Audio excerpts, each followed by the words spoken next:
மரியாதைக்குரிய பாரத பிரதமர் அவர்கள் எப்படி உலக அமைதியை மனதில் வைத்துக்கொண்டு நம் நாட்டு கலையான யோகாவை ஜூன் 21 உலகிற்கு உலக யோகா தினமாக அறிமுகப்படுத்தி டிசம்பர் 21 தியான தினமாக உலகிற்கு அறிமுகப்படுத்தினார்கள். ஆனால் நாம் அதை சரியாக தெரிந்து கொள்கிறோமா? நம்மால் எதை செய்து கொள்ள முடியுது? நாம் தான் அதில் ரொம்ப முக்கியம்.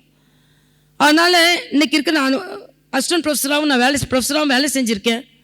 மாணவர்களின் மனநிலை இன்னைக்கு ரொம்ப அஜிடேட்டடாக இருக்கு. இளைஞர்கள் இன்று அமைதி இல்லாமல் தவிக்கிறார்கள். எதையோ இழந்ததை போல ஒரு சூழ்நிலையில் அவர்கள் வாழ்கிறார்கள். ஆக அந்த வாழ்க்கையிலிருந்து அவர்களை காப்பாற்ற வேண்டும் என்றால் ஒவ்வொரு கல்வி நிறுவனத்திலும் இந்த தியான வகுப்புகள் நிச்சயம் இருக்க வேண்டும் என்பதை அரசாங்கங்கள் முடிவு செய்ய வேண்டும். ஒரு நாள் முழுவதும் பாடம் நடத்துவது என்பதை விட ஆரம்பத்தில் ஒரு அரை மணி நேரம் 1 மணி நேரம் இந்த தியானம் செய்வது நிச்சயமாக அவர்கள் படிப்பறிவை அதிகரிக்கும் என்பது மட்டுமல்ல, அவர்களின் செயலாற்றலை அதிகரிக்கும் என்பது மட்டுமல்ல, அவர்களின் தவறான செயலாற்றலை குறைக்கும் என்பதும் எனது கணக்கு. ஆக எவ்வளவோ கிளாஸஸ் வைக்கிறோம்.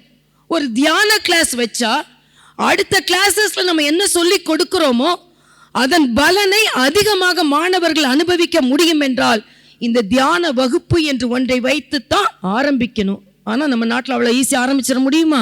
நான் தியானம்னு சொன்னா எதையோ நீ கல்வியில புகுத்துறன்னு சொல்லிடுவாங்க. என் நாட்டில் உள்ள நல்ல திட்டங்களை நல்ல விதத்தை கொண்டு வச்சா உடனே அதே இது வெளிநாட்டில இருந்து யாராவது ஒன்று கொண்டு வராங்கன்னு வச்சுக்கோங்க. இது அமெரிக்காலேருந்து வருது, இது இங்கிலாந்துலேருந்து வருதுன்னா வாங்க வாங்க வாங்க உடனே எடுத்து வச்சுக்குவாங்க. ஆனால் இது பாரத தேசத்தில் உள்ள ஒரு பெருமை. அதனால் ஒவ்வொரு கிளாஸும் அந்த ஒவ்வொரு நாள் வகுப்பும் தியான வகுப்புலேருந்து ஆரம்பிக்கட்டும். அது மற்ற வகுப்புகளுக்கும் உதவும்னு நான் சொன்னால் உடனே ஏதாவது விமர்சனங்கள் வரும். விமர்சனம் வந்தாலும் பரவாயில்லை, இந்த நாட்டு மக்களுக்கு நல்லது எது நடந்தது என்றால் அதை உறக்கச் சொல்வதற்கு நாம் தயாராக இருக்கிறோம். அதனால நான் இன்றிலிருந்து ஒரு கொள்கையை முன்னெடுத்து செல்ல போகிறேன். தியானம் இளைஞர்களுக்கு மிக முக்கியம்.